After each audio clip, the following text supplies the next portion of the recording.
வணக்கம் நண்பா. டிவிஎஸோட ரானின்ல பார்த்தீங்கன்னா புதுசாக 2 கலரை வந்து அன்வெயில் பண்ணியிருக்காங்க.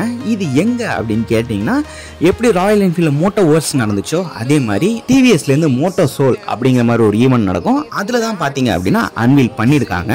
இந்த 2 கலர் லான்ச் பண்ணிட்டு 2 கலரை வந்து ரீப்ளேஸ் பண்ணிட்டாங்க அப்படிங்கிறது சொல்லணும். புதுசாக வந்திருக்க கலர் நேம் என்ன அப்படின்னு கேட்டிங்கன்னா, glacier silver and charcoal Amber அப்படிங்கிற மாதிரி 2 கலர் வந்து லான்ச் பண்ணியிருக்காங்க.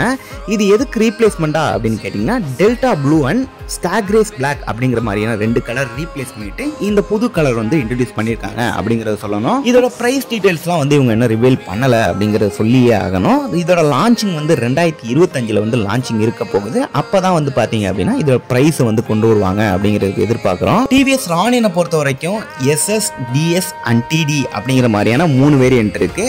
Low end, mid end and top end அப்படிங்கிற மாதிரி மெக்கானிக்கலா பெருசா எந்த வித டிஃபரன்ஸ் இருக்க மாதிரி தெரியல.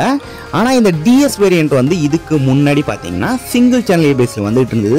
ஆனா இப்போ டுவல் சேனல் ஏபிஎஸ்ல வர மாதிரி சொல்லிட்டு இருக்காங்க.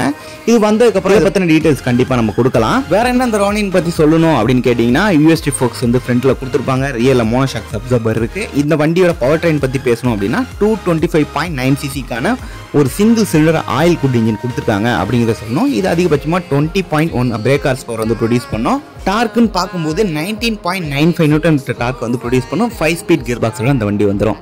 இந்த வண்டி டைரக்டான காம்படிட்டிவ் எதுக்கு அப்படின்னு கேட்டீங்கன்னா ஹண்டர் 350க்குன்னு சொல்லலாம். இப்போ கரண்ட்ல உள்ள ரானினோட பிரைஸ் வந்து கேட்டீங்க அப்படின்னா, SS வேரியன்ட் இருக்கு இல்லையா, அதோட பிரைஸ் வந்து 1.35 லேக் எக்ஸ்ஷோரூம் பிரைஸ் வந்து ஸ்டார்ட் ஆகுது. மிட் வேரியன்டான DS வந்து பார்த்தீங்கன்னா 1.57 லேக் இருக்கும்.